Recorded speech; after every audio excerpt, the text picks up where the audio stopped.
GPS is Gigi's personal services. She's an RV expert with over 3 decades of experience. Visit thervadvisor.com today.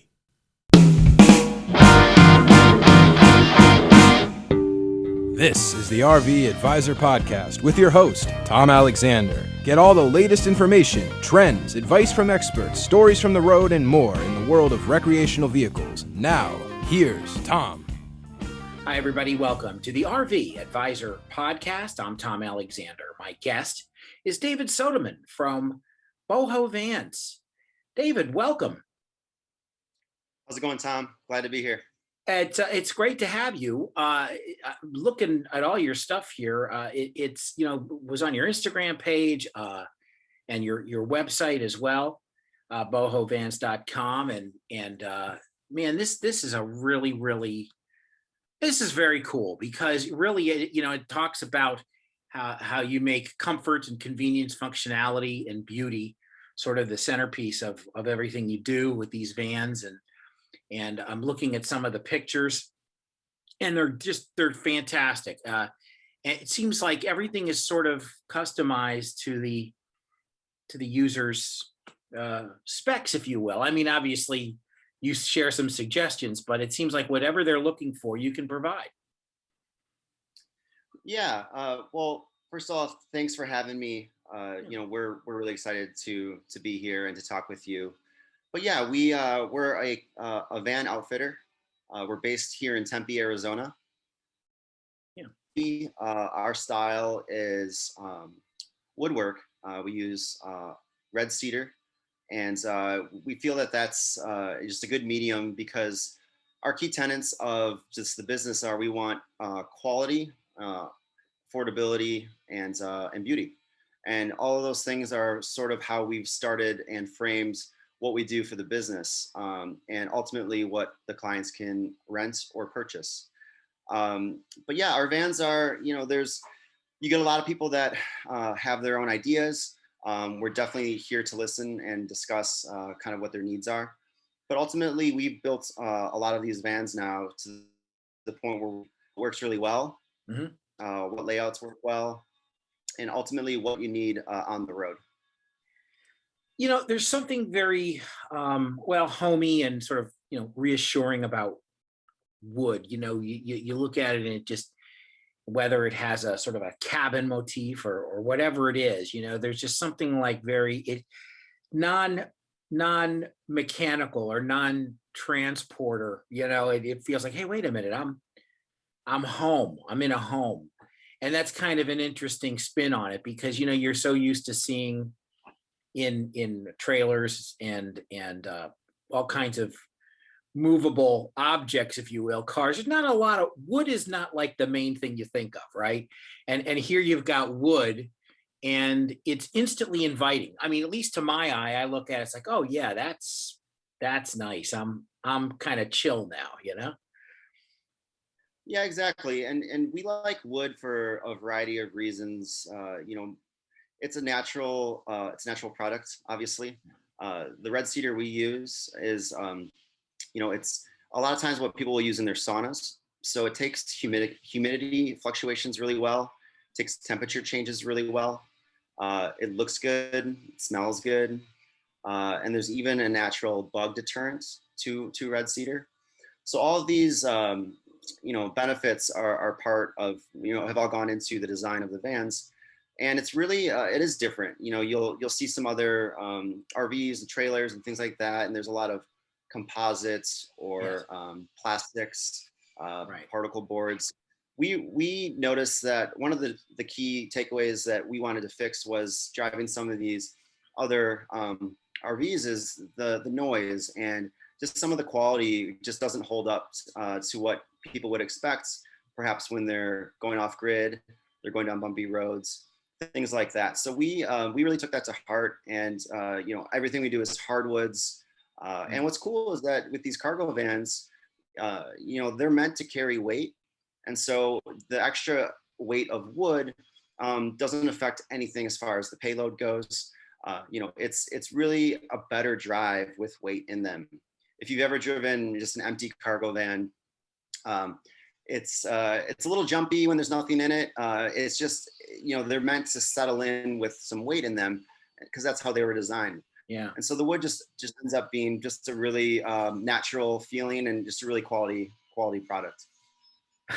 It's interesting you say that, and I'm reminded of a scene in the movie Apollo 13 where they're coming back and they're trying, hey, can you move some weight over from one side to the next, because we were expecting you to tow about 200 pounds of moon rocks for ballast, and it's like, that's the thing you talk about. It actually works better when it's got some weight in it, and for when you were telling us, sharing that story, I was instantly thought of that. But my mind works that way, so please excuse me. You know, the background that you have, is it more in carpentry? Is it, or was it with vehicles, or a little of both? How did you get started in this? So it's kind of a funny story because me personally, Yeah, I have zero experience in carpentry or construction or any of that. I went to school for design. And so my partner actually is the more of the shop lead and the head of construction. He couldn't be here today, but so I actually handle more of the marketing, sales, branding, advertising, customer service end of it. And right. then my partner more or less runs the shop. But at this point in time, I don't need to be out there with the saw because we have our staff is 18 now, so we predominantly all installers because that's really where the need is.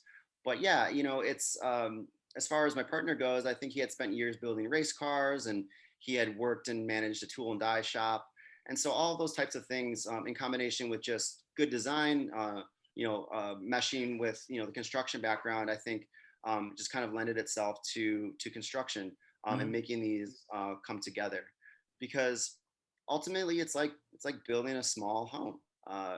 It starts with cutting in windows, mounting panels, your framing, your wiring, your plumbing, your insulating. All of those things go into the build. So when people mention that, Tom, you say our vans look inviting like a home. Well, it is a home, and it is a home for some of our clients. Yeah, and it's been interesting because with the past year, as we all know, we've all kind of endured this global pandemic, and things have changed up a lot. And people are certainly, pre vaccine, they were really, the concern was ratcheted up several levels, because they want to say, hey, what's an environment I can be in and move around in that's safe, self-contained, and it seemed like the RV business exploded with that. And of course, vans like what you're doing, camper vans.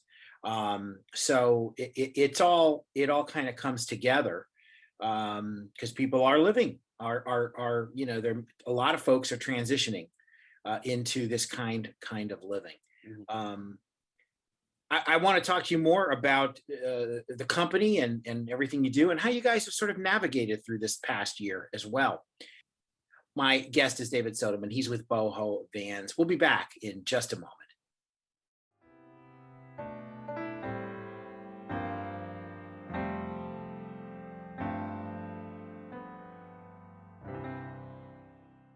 The RVACA is a charitable organization protecting the rights of RV owners. With your help, we'll work with dealers and manufacturers to ensure quality controls in place prior to delivery of an RV. Additionally, the RVACA provides assistance to disaster relief victims. Visit rvaca.org.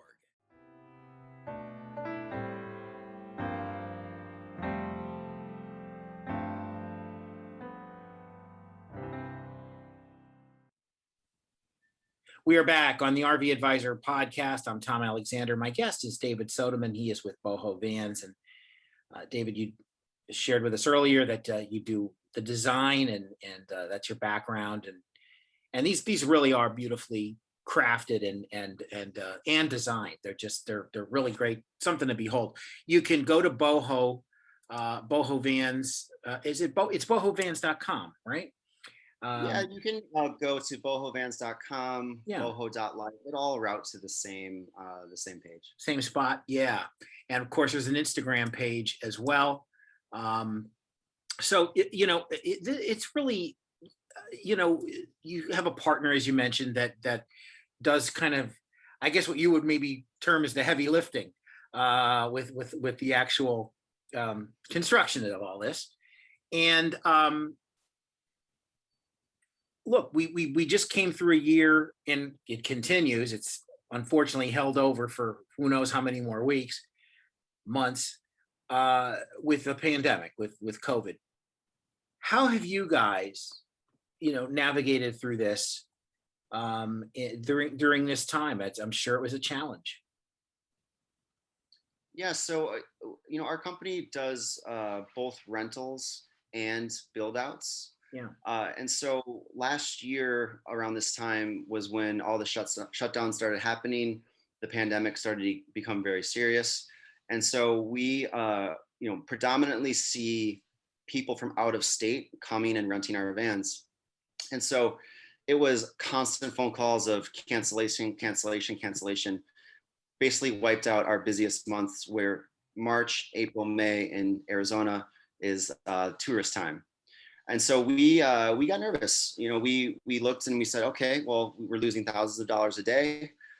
This is not good. But we totally understood what was happening. We shifted our rental model to promote and try to attract locals, because it was still a safe way to travel, but they didn't have to get on a plane, right? They could just drive over to us in Tempe and rent a van and go explore, because here in Arizona, the national parks and a lot of the state parks, they did not close. It was one of the few things you could do. Mm-hmm. So we actually kind of scrambled and were able to kind of recover that. And since then, it's been bittersweet, because it's been a rough year for a lot of people. For our business, it's actually exploded. I think people are realizing that they don't want to sit at home. They still want to travel, but perhaps jumping on a plane and going across the country or to another country is just not safe at this time. Right. So, our buyers, our pre-orders, they all exploded. Our rentals booked right up again, and since then it's just been trying to manage the growth, because again, it's a self-quarantined unit, by design. Doesn't require much, if any, interaction with people.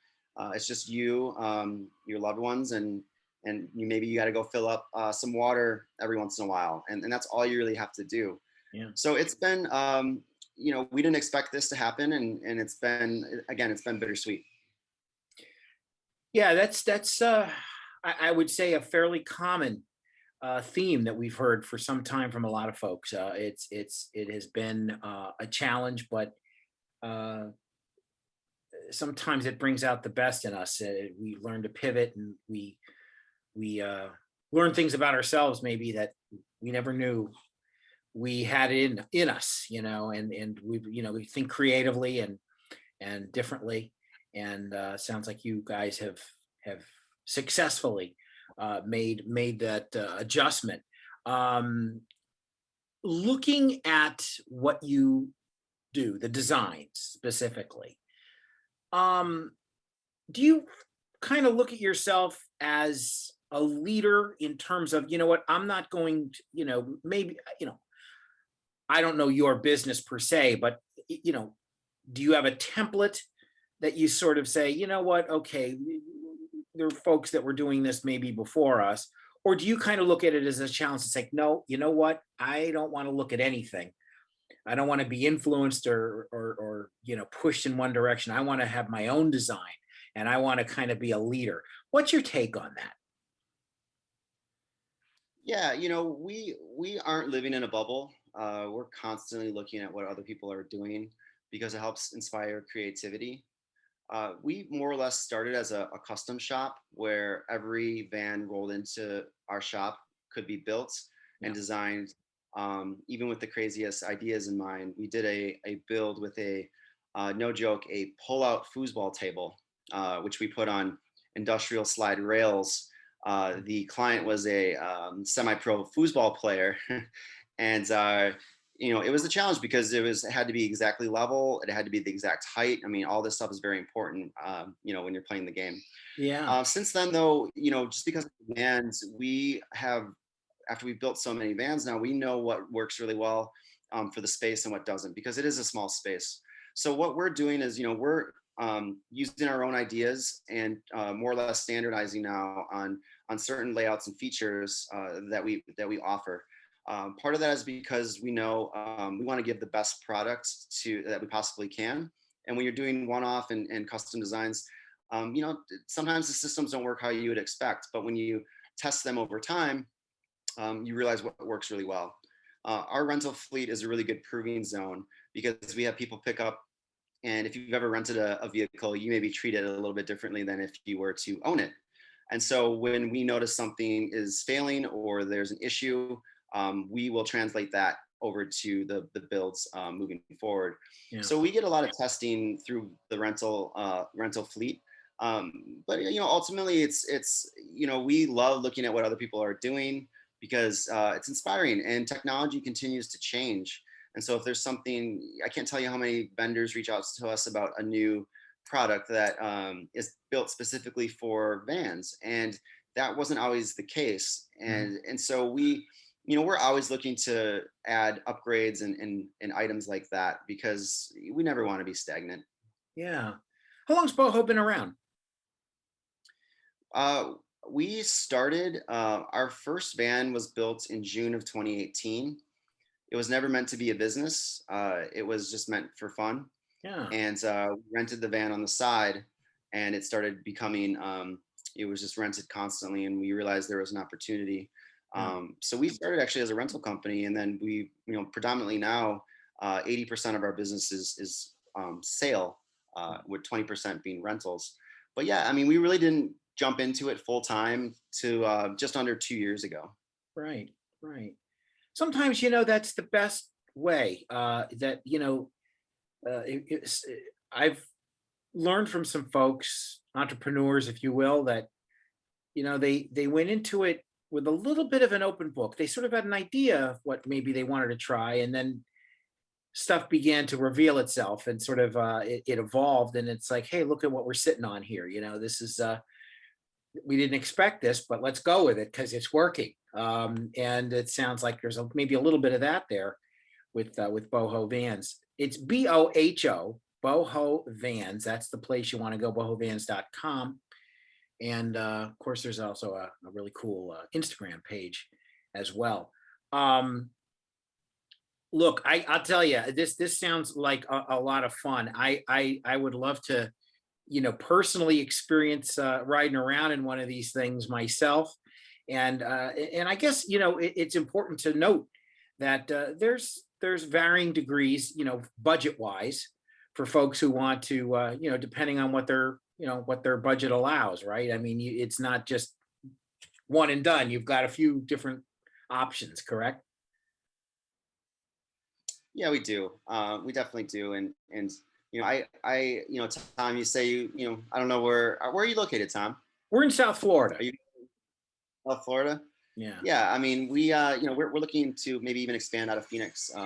Florida's on the list. So there may be opportunity to do something closer to where you're at. But out here, the Southwest is a magical place, and there's a lot of great places that cater to driving around and sleeping and being in a van. Yeah. And it's a very, very cool idea. I would advise our viewers, our listeners to check it out. Bohovans.com. That's Boho, Boho. There you go. Bohovans.com. Our guest is co-owner of the company. It is David Sodemann. We thank you so much for taking time out of your schedule. I know you're a busy person, so thanks a lot for chatting with us today. Very glad to be here. Thanks so much, Tom. And check us out. Check out our website, bohovans.com. Instagram page is @bohovans. We're all over the internet, so come find us. Terrific. There you go.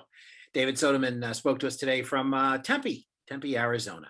This is the RV Advisor Podcast. We'll be back in just a moment.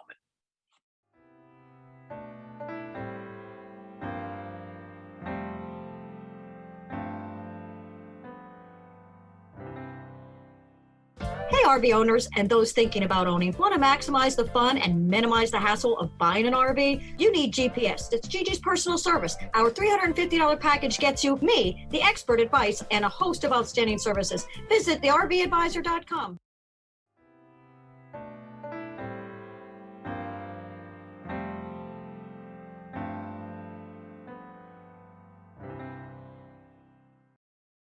Hi, everybody. Tom Alexander from the RV Advisor Podcast. A little quick impromptu close to today's show. As some of you may have heard, we had a fire at the RV Advisor warehouse today and offices, and some pretty significant damage to the place where we work. Fortunately, no one was at the building in the early morning hours when the fire erupted, and everybody is okay, which is obviously the most important news. We will have to assess the damage and see where everything goes. But in the meantime, we will power through this and continue to bring you as much as we can in terms of all the RV Advisors services, content, and more. And we'll be there for you. We've gotten some very, very nice notes and letters and calls and everything over the past several hours, and we want to thank you for that. We really do appreciate it. It means a lot, and we'll see you on our next show. So long, everybody.